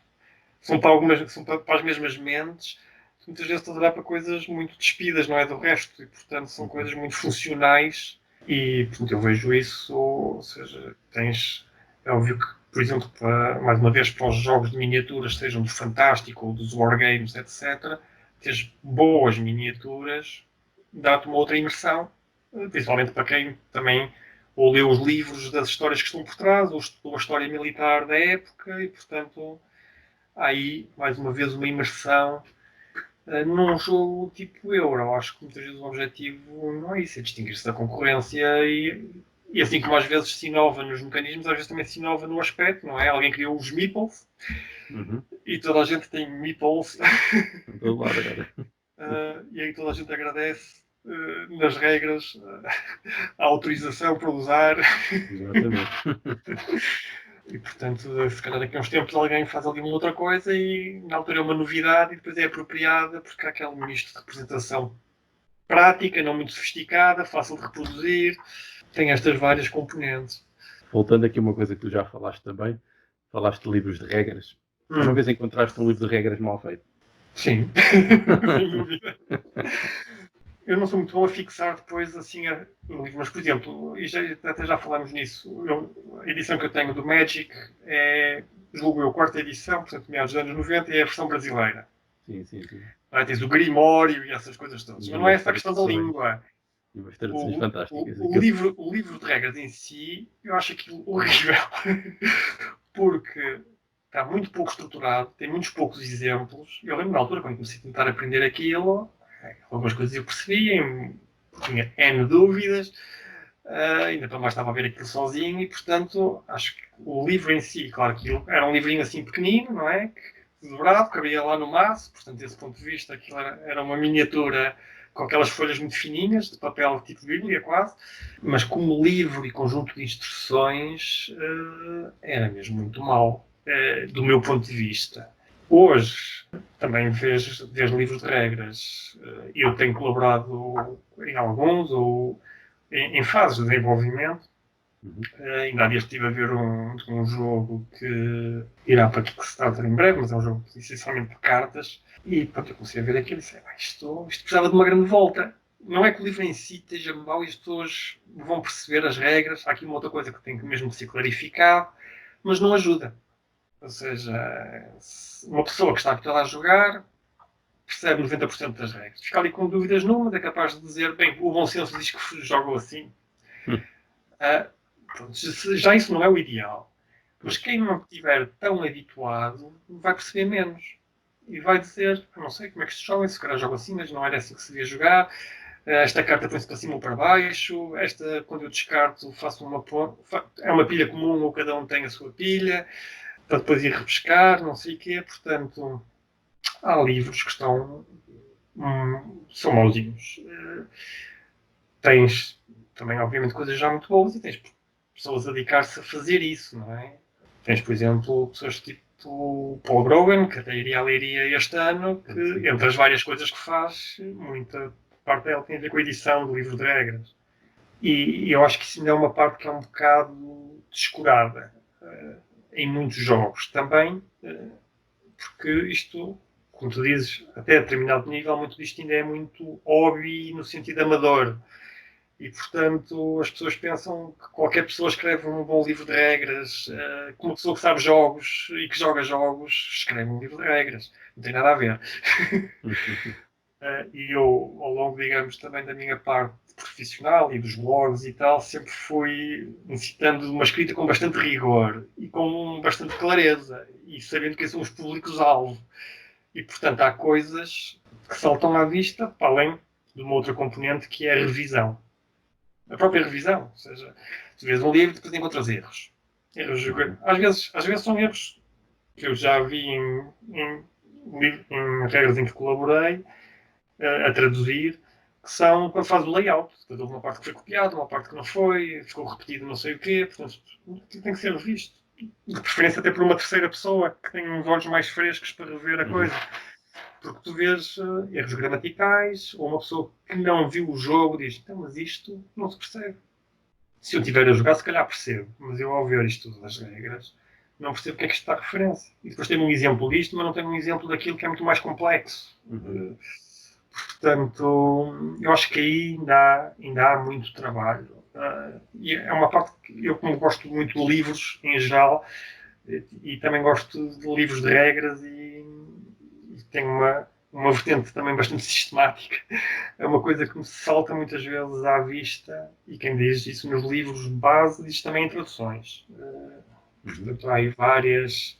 Eu acho que aí ainda é uma área em que estou a tentar colaborar em algumas coisas e acho que é uma área que precisa. É preciso que haja um certo reconhecimento de que isso é necessário. Eu percebo que também, hoje em dia, com a componente toda da vídeo, é muito frequente quando se está a discutir regras, por exemplo, em grupos, a primeira coisa que as pessoas dizem é eu fui ver o playthrough de não sei quem e tal. Portanto, a pessoa não tenta sequer muitas vezes ver o livro, e quanto mais complexo forem as regras, ainda mais nicho é quem vai desbravar os livros de regras. As pessoas vão ver o vídeo e depois vão aos fóruns procurar as respostas para as perguntas que não têm. Faz parte também da... Mas como produto, não é? Se a pessoa disser, mas este... Tenho aqui 3 peças no jogo, mas esta árvore falta-lhe um ramo. E a pessoa é capaz de protestar que lhe falta um ramo na árvore e é capaz de pedir uma peça nova para substituir. Um livro de regras que muitas vezes é mais crítico para a pessoa usufruir principalmente da primeira experiência. Se calhar já não tem a mesma se calhar tem mais tolerância. E eu, como nos grupos em que estou, tipicamente sou quem vai ver as regras. Há sempre esses. Ainda aí mais essa... Exato, há sempre esses. E, portanto... Pois, isso era uma coisa que o ensinar regras também é uma coisa que não é assim tão óbvia como parece. Eu tinha muita curiosidade em ver o Paul Brogan mais uma vez na Leiria Com, mas terá que ficar para uma outra. Que ele ia fazer aquela sessão sobre demonstração e ensino. E falar sobre isso. O que eu costumo dizer, por exemplo, sobre os livros de regras, é que as pessoas não se devem esquecer que aquilo é uma codificação do jogo para humanos. Como nós fazemos uma codificação de linhas de código para fazer, por exemplo, um software, que é para o computador o compreender. Por vezes nós esquecemos que aquilo tem de estar codificado para pessoas compreenderem. E não é qualquer pessoa que codifica isso. É preciso ter uma série de conhecimentos e de práticas e de hábitos e de compreender o modo como as pessoas processam a informação. E tenho encontrado livros que são muito complicados. E também falaste dos vídeos. Ou seja, para nós colocarmos um vídeo online de um tutorial, nós temos que perceber as regras. Então, se a pessoa não percebeu as regras que vai fazer o vídeo, então vamos basear-nos em quê, não é? E eu já fiz muitos vídeos com erros, com enganos, porque existe muita complexidade e, por vezes, também era como dizias, nós temos uma experiência grande de jogador já acumulada, e quando os livros são dúbios, ou não são muito diretos, ou às vezes nós até fazemos atalhos, nós vamos fazer coisas de acordo com aquilo que já fazíamos noutros jogos, mas que depois são erradas naquele sistema. Sim. E por vezes a culpa é do livro de regras, porque não nos ajuda a destacar o que é diferente. Sim, portanto, há jogos que têm abordagens, não me lembro em si do livro de regras, por exemplo, no detalhe, mas, por exemplo, os Castles of Burgundy têm depois sempre uma faixa lateral em que sistematiza, e que é mesmo apresentada como sendo, digamos, vocacionada para a pessoa que já jogou e que precisa de relembrar, não precisa de voltar a ler tudo, porque há muitas coisas que estão mais ou menos na memória, mas aquilo volta aos pontos principais. assim como em alguns jogos, uns auxiliares de sistematização. Sejam em fichas, às vezes tens isso em cartas, pronto, há diferentes meios, que então esses têm que ser mesmo muito bem feitos, porque é óbvio que se houver um auxiliar desses é o que a pessoa vai usar. Claro. E portanto, se aí depois ainda deixa aí algumas margens, depois ainda é mais complicado. Sim, eu acho que aí ao nível das regras, acho que ainda há muito trabalho a fazer e muitas vezes é muito isso que me estavas a referir, a questão das instruções, da codificação de instruções. É frequente encontrar livros de regras em que tens um parágrafo em que tu tentas descrever 5 ações que tu vais fazer.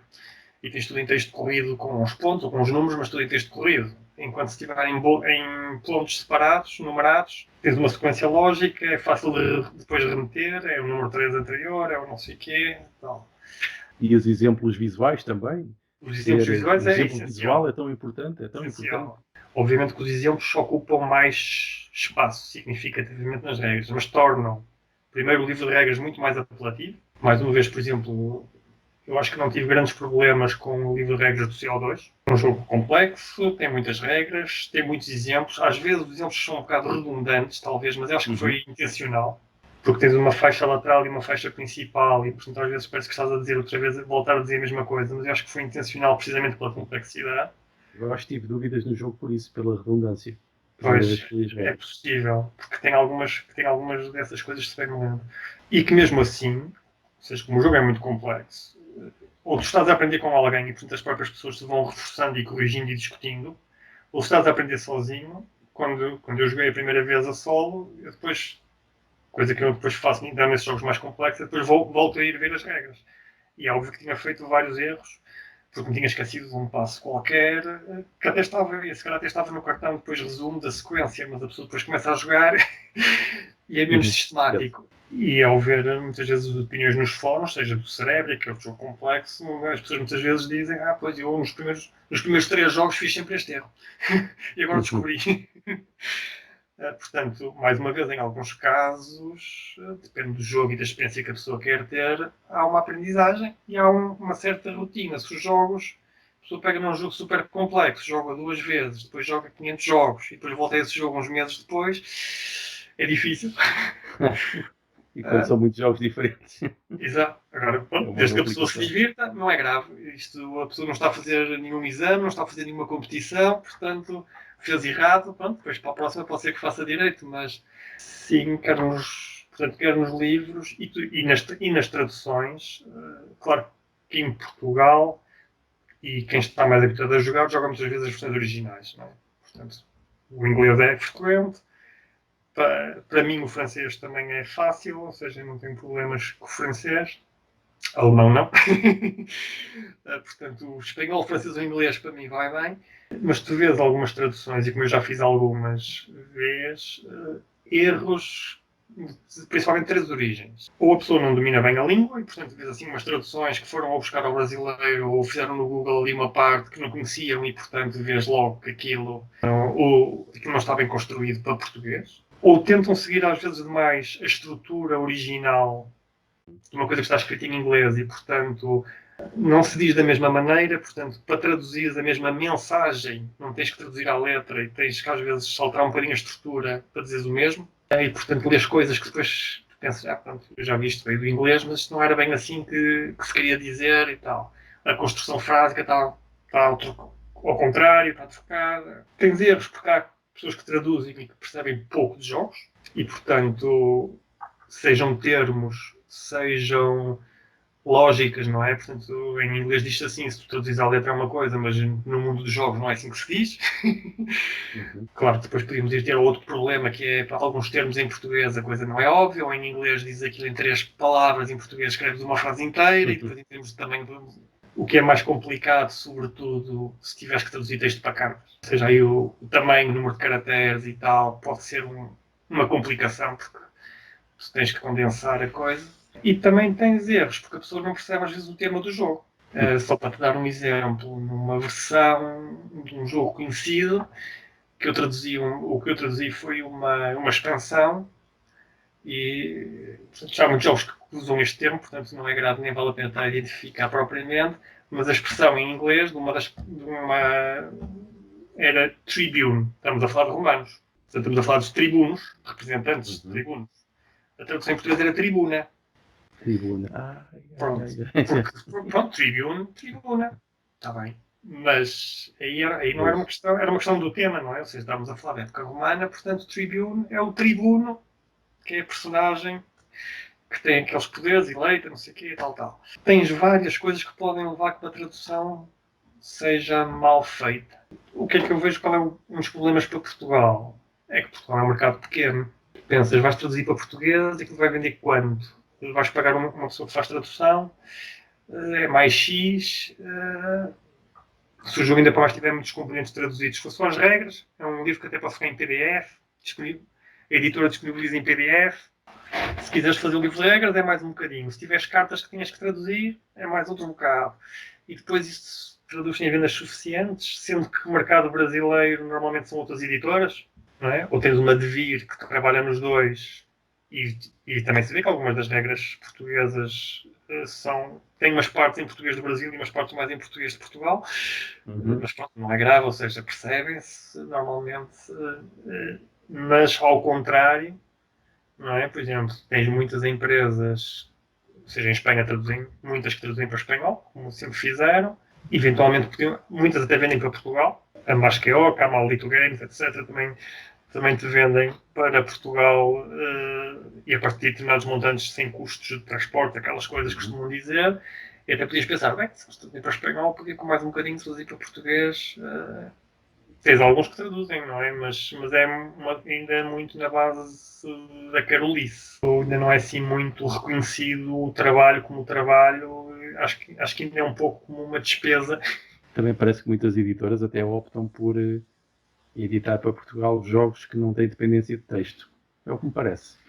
Pois é possível. É possível. Isso. Sim, por exemplo, há jogos de grande público que até se calhar podiam ter vendas interessantes, mas que de facto têm muita dependência de texto, não é? Um Everdell que tem muitas cartas, todas com texto, portanto, se tens só as regras, depois as cartas estão noutra língua e dizem outra coisa, não faz muito sentido. Por exemplo, agora a Divercenter editou o Wingspan, que tem imenso texto para português. Pronto, mas aí dá a impressão que foi assim uma aposta muito cirúrgica, não é? Isto é um êxito de massas em todo lado e, portanto, em Portugal se calhar também vai ser, porque eles acho que não têm assim muitas, têm mais alguns traduzidos, acho eu, mas acho que não. Mas acho que não por sistema, não é? Com aquela escala, penso que não. Mas não sabemos se não vão vir para aí novos. Pois, uma hipótese. Eu tenho sondado alguns em algumas coisas, já tive também algumas colaborações com Espanha a esse nível, mas os outros até foi mais Kickstarters independentes e coisas do género que apanhei. Ainda nas regras em si, o que também acho que muitas vezes falta, isso aí já não vai além da própria questão das regras e das instruções, que é a tal parte que falamos também várias vezes nesta conversa, que é a parte narrativa. Que às vezes é muito simples, com pequenos preâmbulos a diferentes secções, reforçar, nos casos em que faz sentido ter uma parte narrativa, eu achar que não faz sentido em todos, mas em alguns casos até a maneira como se queres depois apresentar o jogo e promover o jogo faz todo sentido, e portanto às vezes é oportuno reforçar isso dentro do possível ao longo do livro de regras. Agora isso já é uma escrita mais criativa, em alguns casos. Portanto, são desafios. Desafios para os editores. Não é muito comum, acho eu, isso. Ao longo do livro de regras haver essas... Não tens em alguns. O Cerebria tens, por exemplo. Tens sempre pequenas frases sobre as questões lá entre as emoções e as diferentes partes do tabuleiro, dos baralhos, etc. Tens sempre frases a tentar manter-te no nível do mundo das emoções, que é o tema do jogo, e das emoções antagónicas e dos papéis das diferentes emoções e dos espíritos e tal. Portanto, nesse tens um bocado. Fiz algumas sugestões para um livro que era muito temático, era um livro no jogo, que era uma simulação de futebol, feito por fãs de futebol para fãs de futebol. Ou seja, não é daqueles para grande público, uma pessoa ficar ali 1h30 a jogar. Portanto, o tempo de um jogo normal de futebol, fazes um jogo entre duas pessoas, portanto, não é para o grande público. é para o público grande que há de futebol, mas que tem que ser de futebol e de jogos ao mesmo tempo. Mas que, desde logo a introdução do livro, tens ter ali quase uma cena da maneira como pões o tema do jogo, que é a entrada das equipas no campo, do desafio decisivo, nos jogadores, não sei o quê, o alinhamento da equipa, porque depois tens não sei quantos jogadores à escolha, o árbitro, não sei. Então tens pequenas coisas que podes manter. O efeito é discutível, não é? Porque para quem joga o jogo regularmente, isso fica até à primeira ou à segunda vez. Porque é a história. Depois desaparece. Depois só queres ter certeza que estás a fazer bem as regras e tal. No efeito do pacote todo, assim como o efeito de outros componentes estéticos e daquilo fazer tudo sentido num conjunto e de poder chegar a outras pessoas, tem esse efeito, não é? De teres de pessoas que vão à procura também de um bocadinho de história, tens isso.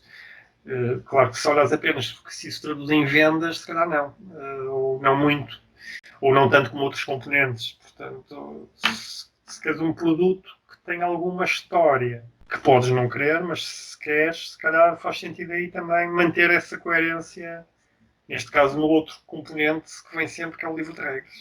Há uma outra componente, voltando mais à simulação e jogos históricos e militares, por acaso tem ali em cima um jogo que, enfim, esse não dá para jogar a solo e, portanto, tem estado ali um bocado à espera de uma oportunidade que hoje em dia também é apropriado por outros temas não tão simpáticos, que é comprei na versão print and play, que se chama This Guilty Land, e é sobre a luta política entre a abolição e a manutenção da escravatura nos Estados Unidos. É um jogo muito interessante, tem uma data de elementos históricos à volta. São, no fundo, tens ainda para mais 3 fações, o que é também muito interessante, porque tens os abolicionistas, os que eram a favor, e tens uma fação neutra que quer manter o status quo e quer evitar conflitos, mas o status quo, no fundo, também mantém a escravatura. Portanto, é um neutro, mas não há verdadeiramente neutros, não é? Há neutro no sentido de evitar uma guerra civil, de evitar uma escalada nesse ponto de vista. E é muito interessante porque é um jogo baseado em cartas que tens acontecimentos da história e depois tens algum detalhe sobre isso num livro que vem junto, que é o livro de desenvolvimento do próprio criador do jogo, do designer. E basicamente quer dizer, é um jogo de influência nos vários estados, para tentar ter a maioria, de influência no Senado e no Congresso. E, portanto, é um jogo interessante, que junta a parte de história, uma parte, no fundo, de luta por controle, em que algumas das ações é fazer tentar passar leis a favor ou contra que vão reforçar ou diminuir a influência de uma das fações e, portanto, vais tentando combater a fação oposta, embora a tese do autor do jogo, e isso nos jogos históricos pode sempre ir um pouco cair aí, é a única solução, de facto, o único desfecho possível era o que aconteceu, que era uma guerra civil, porque não havia resolução possível de outra maneira, não havia resolução, não havia outra saída.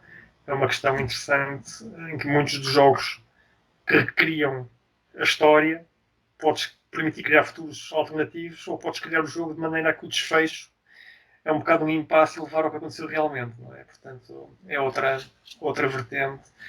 Esse tem ali, é um que está ali em cima da secretária, junto com da outra secretária, junto com o Santorini, mas esse é para experimentar fazer uma pequena animação em vídeo com o Santorini, que fiz uma experiência com fotossíntese e agora tenho uma experiência prevista de fazer assim um vídeo em stop motion com o Santorini, que é um jogo abstrato, não é bem xadrez, mas é quase. Se tirarmos as cartas, principalmente, portanto é um jogo bastante abstrato. Então, antes de acabarmos, tens mais alguns projetos assim criativos com componentes de jogos e peças? É assim, eu tenho mantido-se neste momento, e isto é um bocado quando eu criei um blog sobre jogos, vai agora fazer 2 anos, foi em agosto. Comecei a pensar em agosto de 2018, lancei-o em novembro. Que é um blog duplo, com um duplo trabalho, porque é em português e em inglês. Ou seja, tenho versões gêmeas. Foi uma decisão difícil de tomar, porque sabia o trabalho que aquilo ia dar, mas por outro lado permite chegar a pessoas de facto diferentes. Portanto, partilho nos grupos nacionais e num grupo espanhol também em português, normalmente, e depois partilho noutros grupos e no Twitter em inglês. Isso vou mantendo, isso foi assim criado com a ideia de que precisava de um projeto e no fundo eu aí junto três coisas que gosto, os jogos que sempre me acompanharam, fotografia que também gosto muito e escrever. E portanto foi um bocado, vou escrever sobre os meus jogos, mas um dos motes que escolhi para o blog é vagueando no mundo, na terra dos jogos, porque é um bocado, ou seja, não há assim propriamente um fio muito definido. Tenho posto algumas coisas desses jogos que vêm de trás, da Bolsa, do Petróleo, da Volta ao Mundo, portanto, jogos dos anos 70, 80, das revistas, assim como os jogos que acabei de comprar, e fotografias às vezes só de um componente.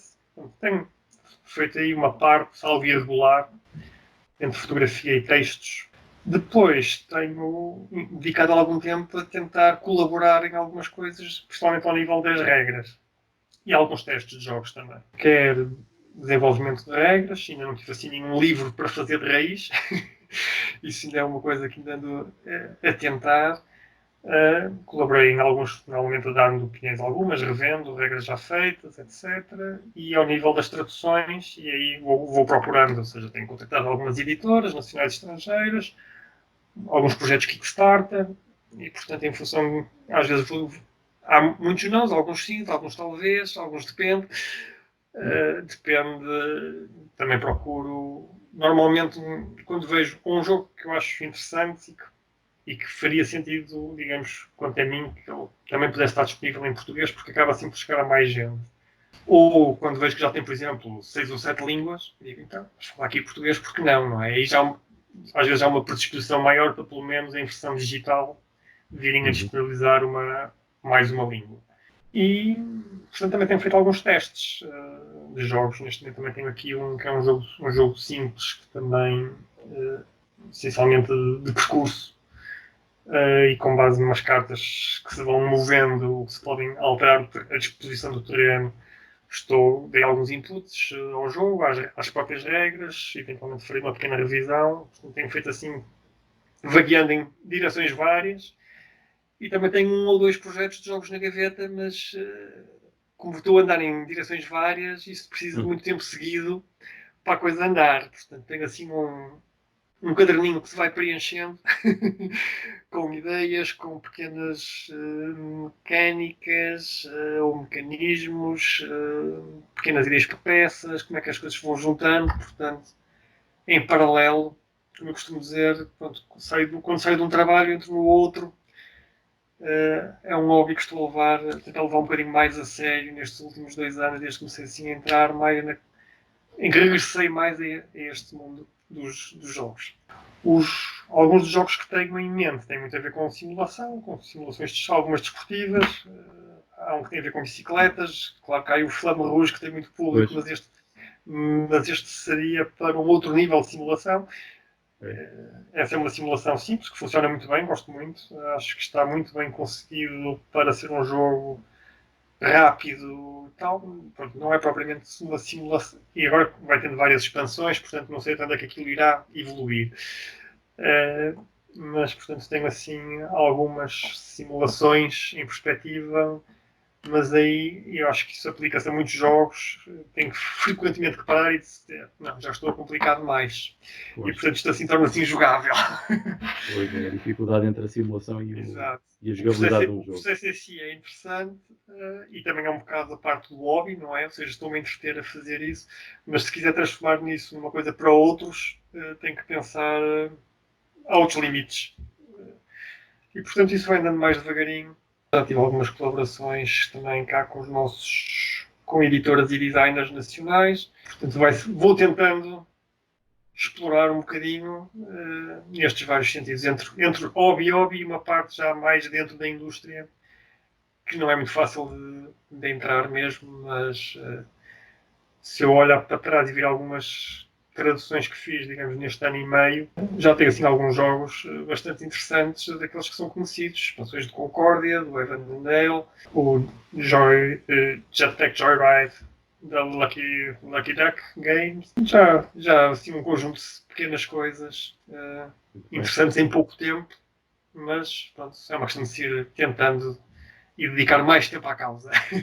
Muito bem, muito bem. Temos aqui então alguém que vai de certeza contribuir para o hobby e para a indústria. Vamos tentar. Estou certo Vamos disso. tentar. Há um projeto que acho que era uma coisa engraçada, mas que é difícil porque existe também proximidade física, que era, além de ser uma coisa ao longo de muito tempo, que era documentar o processo de criação de um jogo.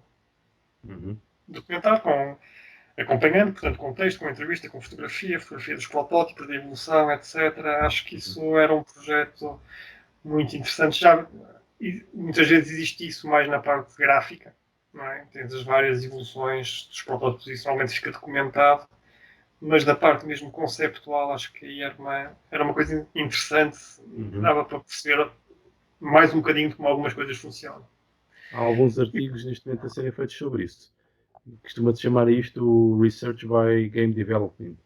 Uhum. E já vi agora há pouco tempo um artigo sobre isso, que faz assim um fluxo e tem assim umas milestones com as várias etapas e as mudanças que aquilo foi tendo ao longo de um processo de... É um processo, podemos chamar-lhe processo colaborativo de desenvolvimento do produto.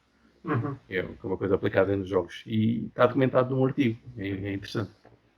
Dá-me a ideia que a academia está a fazer isso. Ou está a começar a fazer isso. Mas é uma coisa muito recente. Mas eu que estava mais na perspectiva do mundo dos jogos e dos criadores e não tanto da academia como análise e como coisa, mas mais como digamos, a experiência da criação propriamente. Estão aqui muitos Sim, projetos senhora. para o futuro. Foi uma grande conversa. Vai dar aqui um vídeo, de certeza interessante aqui para o pessoal ver que Espero que sim. tem havido muitas reações. Eu até tenho ficado um bocado surpreendido. Especialmente estes vídeos assim longos, que eu não esperava que houvesse tantas reações, mas as pessoas têm... Exato. Os longos é o facto de tu poderes ver o vídeo a posteriori, por isso não ser uma coisa em direto, tem algumas vantagens, que é, tu podes não ver tudo de uma vez, Claro. Podes passar alguns bocadinhos para a frente, portanto permite-te gerir a visualização e tal. Mas sim, eu também tenho visto vários e é interessante porque acho que também aproxima um bocado a comunidade e tens tido um leque diversificado de pessoas e de funções, no fundo, no desenvolvimento de jogos, na divulgação, no uso. Portanto, acho que é interessante. Acho que vamos ganhando todos um bocadinho com o que os outros estão a fazer.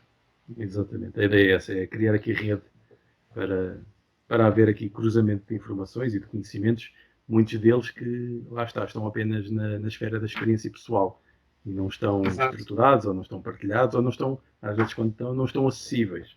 Muitos deles tu sabes, né? Estás ligado à academia, por vezes o conhecimento não sai da academia e cá para fora. Sim. Não é fácil isso acontecer. E é também um desses objetivos disto, é buscar alguns conhecimentos que às vezes estão não tão disponíveis e abordá-los de um modo mais informal, como fizemos aqui hoje também. Ok, muito bem.